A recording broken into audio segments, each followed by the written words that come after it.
원장님, 네. 뭐 하세요? 올바른 칫솔질 방법을 연구하고 있습니다. 칫솔질 진짜 제일 중요하다고 하는데 사실 그래서 저도 궁금한 게 좀 많아요. 그래서 오늘은 이렇게 Q&A 형식으로 궁금한 걸 한번 여쭤볼 건데, 일단은 지금 칫솔도 갖고 계시고 치아 모형도 갖고 계시고 설명하시기 되게 좋을 것 같은데, 첫 번째, 칫솔모의 두께와 길이 어떤 차이가 있나요? 자, 여기서 말하는 길이가 이제 우리 요 앞뒤 길이 말씀하시는 거겠죠? 그죠? 요런 칫솔모의 길이와 또 요 두께, 얇은 칫솔도 있고 큰 칫솔도 있고.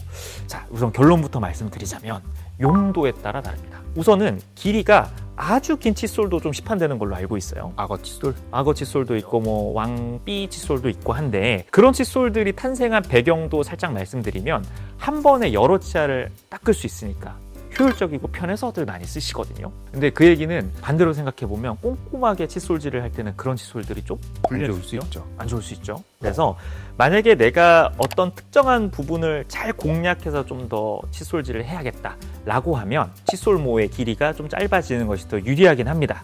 근데 그렇게 되면 한 번에 덮는 면적이 줄어드니까 칫솔질 시간이 오래 걸리고. 그렇죠. 오래 걸리게 되고 또 힘드시겠죠. 그래서 보통은 시판되는 칫솔들이 한 2.5에서 3cm가 채 안 되는 길이로 나오기는 해요. 그래서 이런 정도로 하셔도 올바른 칫솔질 방법을 하신다면 크게 문제는 없습니다. 자, 그럼 여기서 이 두께는 어떻게 중요할까요? 3줄인 경우, 4줄인 경우, 5줄인 경우, 6줄인 경우가 있습니다. 제가 갖고 있는 거는 3줄에서 6줄까지 모두 있고요.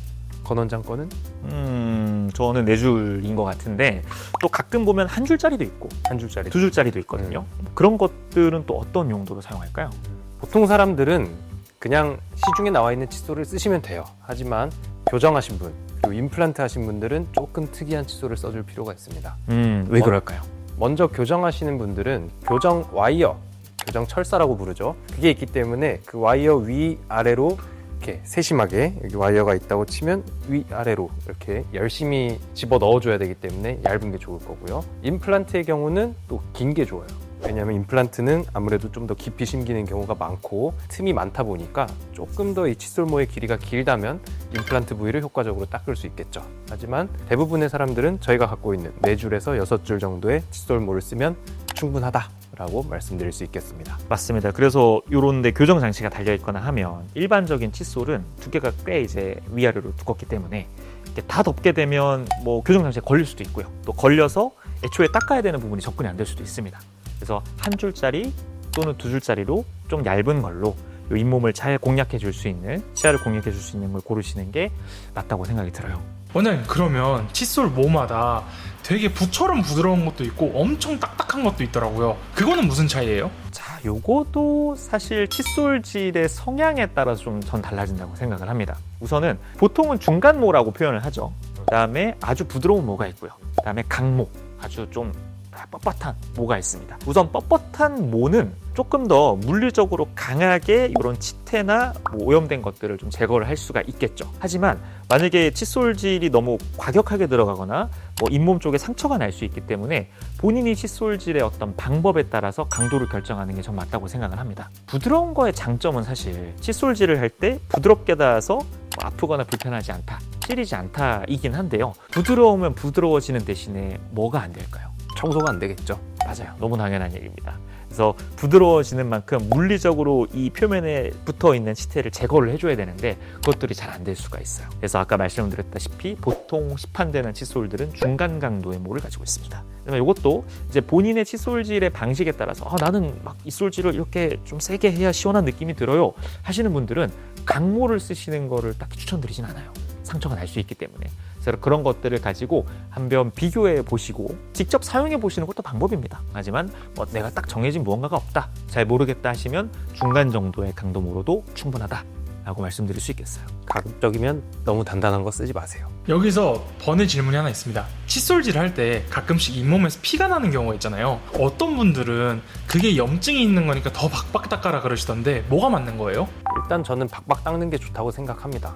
다만 올바른 방법으로 해야겠죠. 맞아요. 여기서 전제 조건은 스멀스멀 나오는 피가 염증으로 인해서 나온다라고 하면 당연히 그 부분을 더 열심히 닦아주고 관리를 해줘야겠죠. 근데 이제 아까 말씀드렸듯이 너무 강한 칫솔모로 잘못된 칫솔질이 잇몸에 상처를 낸다, 그래서 피가 난다라고 하면 그것은 이제 좀 바꿔줘야 됩니다. 자, 보세요.